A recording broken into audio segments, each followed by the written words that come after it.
Hey mga langga, welcome again sa aking vlog na Team Jean Chris. Okay, so thank you lahat sa mga naging member ng grupo namin at nag-support sa akin, sa amin. Thank you so much at papasaya ko kayo. Ang goal ko lagi, happy lang.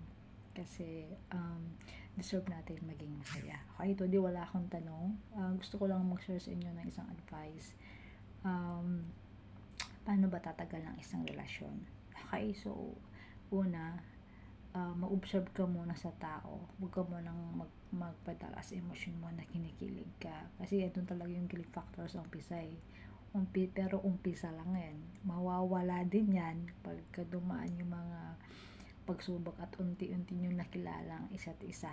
Kasi may mga negative side tayo, diba? So, pag hindi malalim yung purpose mo, bakit pinasok mo ang buhay niya, talagang bibitaw ka. Okay, so number one, dapat alam mo yung purpose kung bakit papasukin mo yung buhay niya. Okay, purpose talaga importante, hindi lang dahil na-miss ka sa ganda niya, gusto mo siya maging sa'yo. Pag ganyan lang ang dahilan mo, sigurado hindi magtatagal yan. Okay, so dapat may purpose ka kung bakit papasok ka sa buhay niya. Alamin mo kung ano ang dapat mong gagawin para mapasaya mo siya. Hindi lang para sa sarili natin. Kasi, ang love kasi, hindi kasi dapat selfish. Na sarili mo lang iisipin mo na kailangan mo magjowa para maging happy ka. Hindi ganun. Love is not selfish. Kung hindi ka selfish, kung mas inuuna mo yung partner mo, alam mo, mas mamahalin ka niyan. Kasi nararamdaman niya yung halaga niya sa'yo. Kasi importante may value kayo sa isa't isa. Okay, so ganun dapat.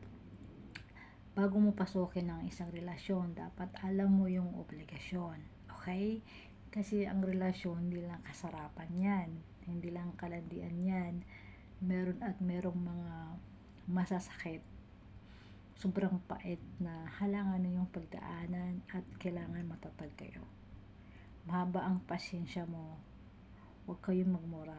Ito yung pinakaayaw ko. Huwag niyong mumurahin yung partner niyo. Lalo na kung galit na galit kayo. Kasi isa yan na wala kayong respeto. Dapat may pasyensya kayo. Kahit galit man kayo, huwag kayong magbitaw ng hindi magandang salita kasi minahal mo yan. Okay? Naging partner mo yan. Pinasok mo yung buhay niya. Alagaan mo siya. Protektahan mo siya. Protektahan ninyo ang bawat isa. So, ganun dapat. Solid ang team ninyo kung ganun kayo mag-isip, ganun kayo magdala ng isang relasyon. Okay? Respeto, pahalagaan ng bawat isa. Okay, so I hope na nakakatulong ako sa inyo, nakakabigay ako ng inspirasyon. Paano mag-care ng isang tao, paano magkaroon ng isang strong relationship. Kasi sa amin kasi, hindi pa naman kami sobrang tagal, pero feel ko na strong talaga kami kasi nga, naging mature na kami sa bawat status. Paano namin kinikare ang bawat isa. So, ganun yun. Hindi naman yun based sa edad, hindi yung based sa ganun katagal, kundi paano ninyo pinahalagaan ang isa't isa, paano ninyo respetuhin, paano kayo magtulungan para mag-grow kayo hanggang magkaroon kayo ng plano at tuloy-tuloy na yon hanggang sa huli.